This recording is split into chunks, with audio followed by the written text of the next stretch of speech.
What's going on, y'all? My name is LorWood. I'm an artist, rapper from Baltimore, Maryland, and this is my first mic check interview. So what's good, y'all? So I'm Chewy Judes. I'm an artist here at Wesleyan, and we're here to give you an interview for Mic Check.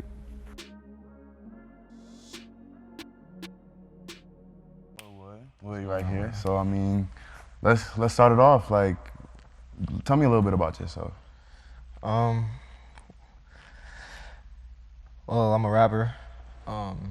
Started making music probably like 10 years ago. I don't know. I think I was an athlete before this, so like my introduction to music was like slow. I didn't really have a lot of artistic influence in my household and stuff like that. Like my parents listen to music, like a wide variety of shit, but it never really rubbed off on me artistically. Like I didn't really play a ton of instruments growing up or anything like that. And then when I finally moved to Connecticut to go to a boarding school, that's when I kind of like really started dabbling in music. It was like my first time of having autonomy. It's like, what else I'll go and do with this? So I was like, I'm gonna try this, like step away from the athlete side of my, I guess, personality, just try something artistic. And yeah, I got into Ableton, like producing on Ableton. And I don't know, I got aggravated when beats wouldn't come out like exactly how I envisioned them.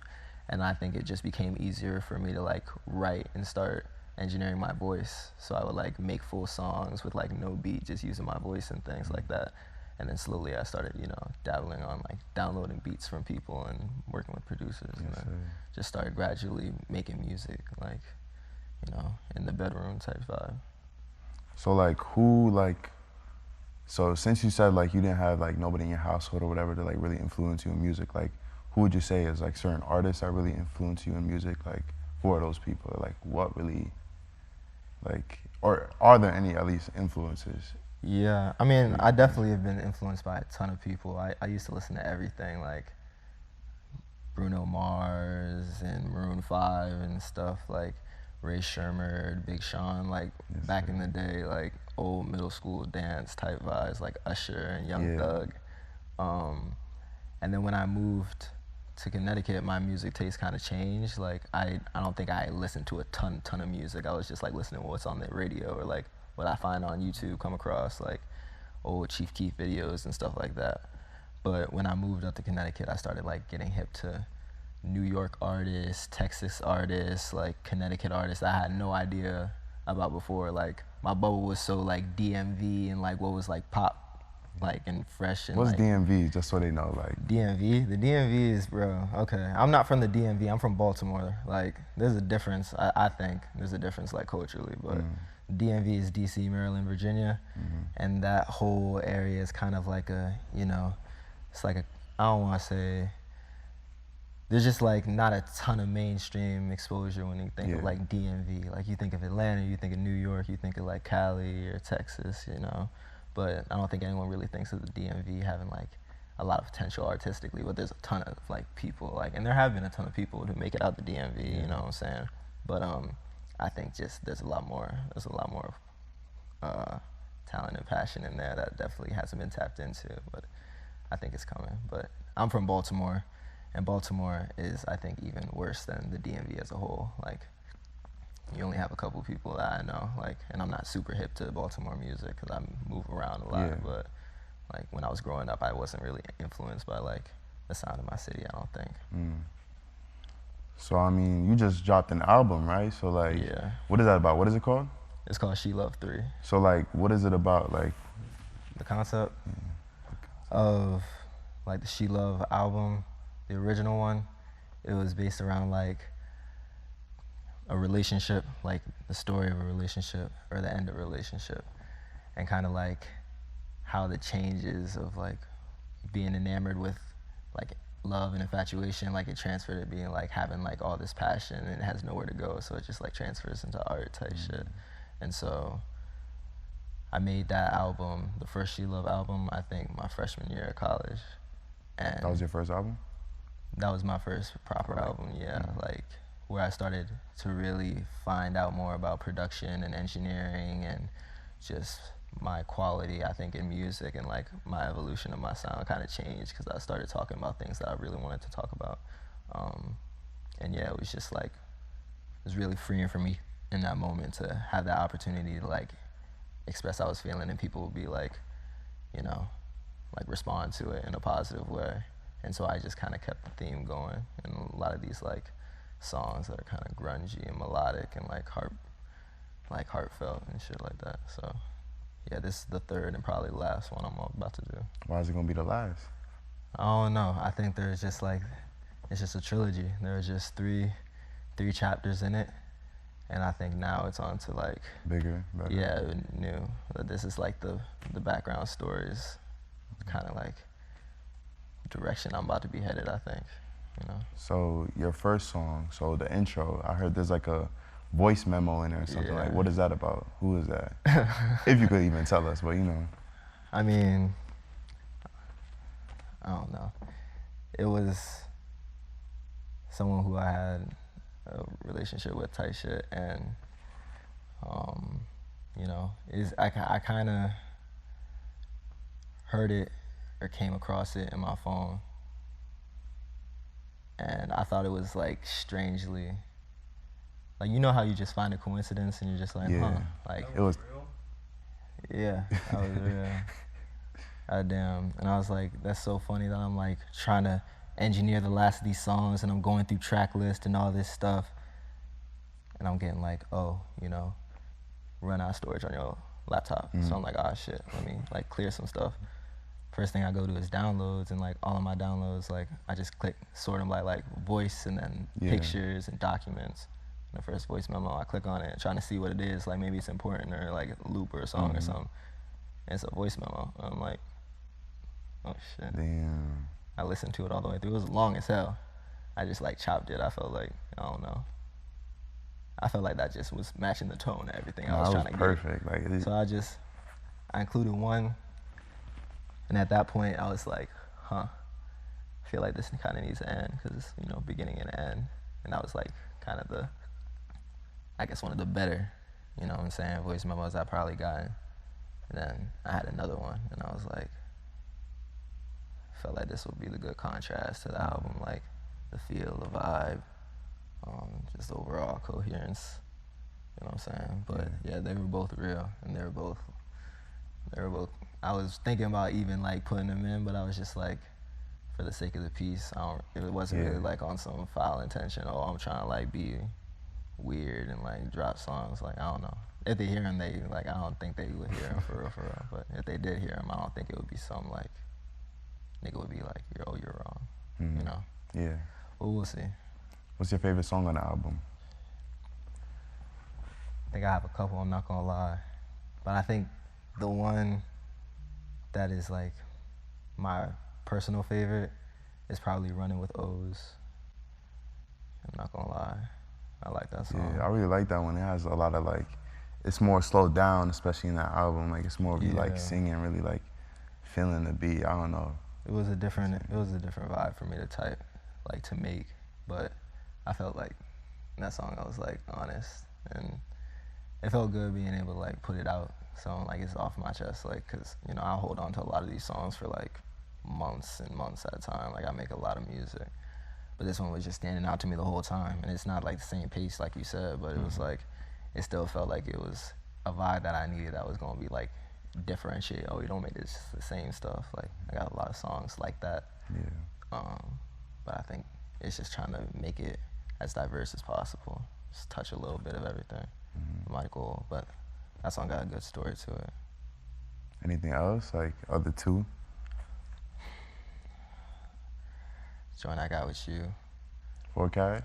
Forecast. Make sure y'all listen to Forecast and listen to the whole album, obviously. But I'm not gonna lie, she left me everywhere. You got to. But yeah, I think that song, the story behind that song was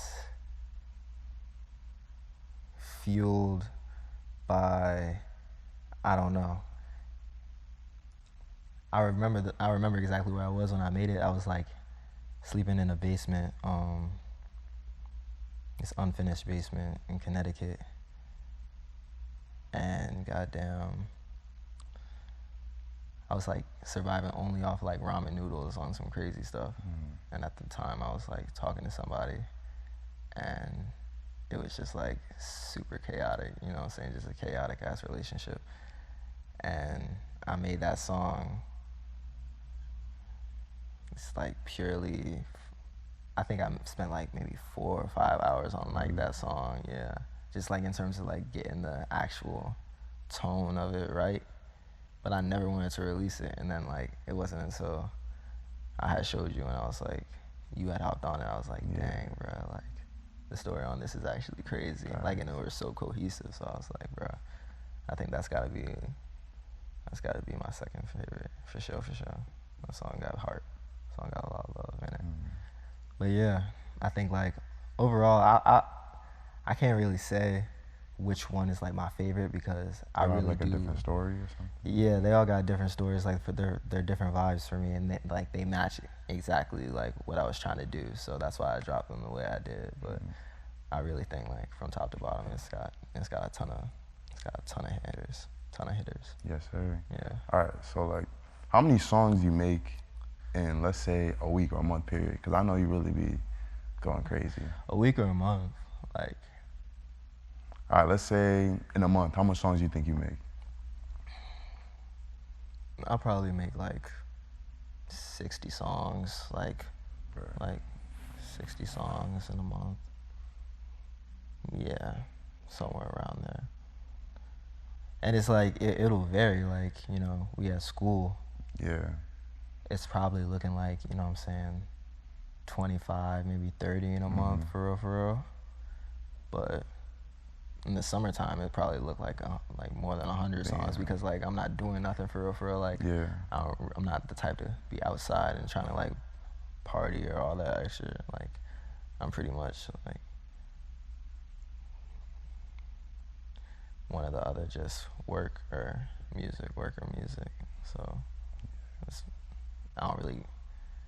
I think it's like I find it fun. Like, that's like the most fun to me. Like, I can stay in the studio, make music, be around artistic people, making stuff all day. Like, not really looking at the clock type vibe. And then, damn, like, we look up and it's like 3 in the morning and we got like 4 songs and we're just like still trying to make more. It's like, that's the type of vibe I'm on. I do that a lot with my brothers. Yeah.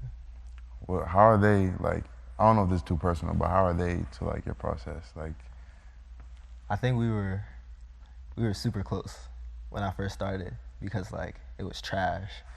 But I think they just saw it as, you know, and I'm super tight with my brothers, but they just saw it as like, damn, we really believe that he could like do that. Like, and so we used to be in the studio, like it was back on like headphones and like beats. You're just recording into the laptop, like not knowing what we're doing. My youngest brother started making music that way too. So DeMarcus, who's also on the album, he kind of stepped away from music, but he still like will want to be in the studio with me, like, you know, pick out beats, tell me like listen to my songs, and you know, I used to send them all my unreleased and stuff like that. But I think they just respect the fact that I'm like trying to do my hustle, you know, like they don't really care what you do, but as long as you're doing it and you're like trying to make sure you're the best at it, that's all they care about. Yeah. So what future projects you got coming up? I got a lot of stuff in the works. I think my last final project is like still in concept right now, but I think I fleshed out what I want it to look like. It's gonna be called LorWood.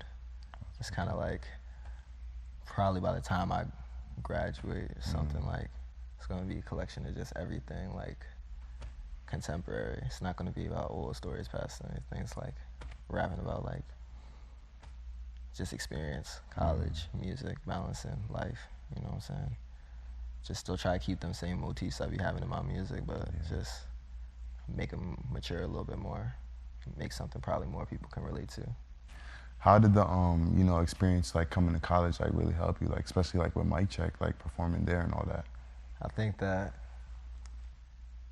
Mic Check was a really big reason of me like getting on my shell, like artistically, because I didn't really think there was a place for my music here. Like, you know, there are people who like think there's like, oh, you're a niche rapper and things like that, but mic checking the shows and just the opportunity to meet other artists on campus just allowed me to expand way more than I probably was allowing myself to do, just, you know, staying in my room or trying to do stuff like through TikTok or something like that. Like, people really get to feel your music when you're performing. So, you know what I'm saying? I love mic check. It's gonna be one of those things, bro. It's like, you're gonna look back at it, it's gonna be like the lyrical lemonade of such. Like, this is like, that's that. It's just crazy being able to be a part of it, because they're gonna keep on being able to uplift these artists until like you have the one. And the one's gonna come through. It's gonna be wicked. They already found the one. They found multiple ones, you know. Hey, man, I'm trying to say. It's just a matter of just hopefully finding out the right, like, it's all about connections, really. So it's just like, but mic check's gonna make it big. I'm trying to say. Oh yeah, hold on, that's about to be fire. Third Floor Ease then, anniversary one. Then we got the rap battle event. They like selling tickets right now for that joint, but it's gonna be packed. Like, got the t-shirts, got spoken word, couple rap battles, bro. LorWood, and a tough ass DJ, bro. I don't actually, hold on, I gotta remember who's DJing, bro. But I heard they got someone crazy. Who's Abby? DJ. I think so. I think it might be. Yeah, she's tough. She's yeah, tough. bro. But goddamn, it's gonna be lit, bro. I'm trying to say. Yeah, mic check is just, I think that it's got the potential to be something very, very, very influential in just our wave of music. And, you know, when the tide rises, all the boats rise type thing. So, you know what I'm saying? Any of the artists that it will produce, like, it's gonna be the, you know, the credit to the platform. You know what I'm saying? Credit to the team that is just put together. You know, everybody has a vision. You know what I'm saying? But yeah. All right, so this is gonna wrap up the interview. You know, we had LorWood. Thank him for being like, he was very personal about everything, and it's just like, it shows how much art goes into music, and it's just, you gotta really sit down, talk with the artist, feel what the artist really puts into his music and all that. You know, make sure you go check out. We got a lot of events coming for Mic Check. We got 2 in February, 1 in March. I don't know if I could really disclose that, but you know, big shout out to Levon for creating this whole thing. Like, he got the vision and he executed, you know what I mean? It's just like, it's so great seeing, like, to other people this could be so little, but to us it's so big. And we already know that it's gonna get even bigger, so you know what I mean? So, you know, I had a good time, you know, interviewing LorWood, so you know, shout yourself out, let them know, like, what you gotta say. She Love 3 out everywhere, Apple Music, Spotify, Tidal, wherever, SoundCloud, everywhere you listen to music. Got the music videos coming soon. Also, mic check. What was the dates, bro? February 11th and 18th. February 11th, rap battle. February 18th, the anniversary battle? Or just Switch? Or Switch? Switch, yeah. February 11th. It was the anniversary. Anniversary, February 18th, rap battle. Yeah. See me at the February 18th rap battle, performing. We're turning up, man.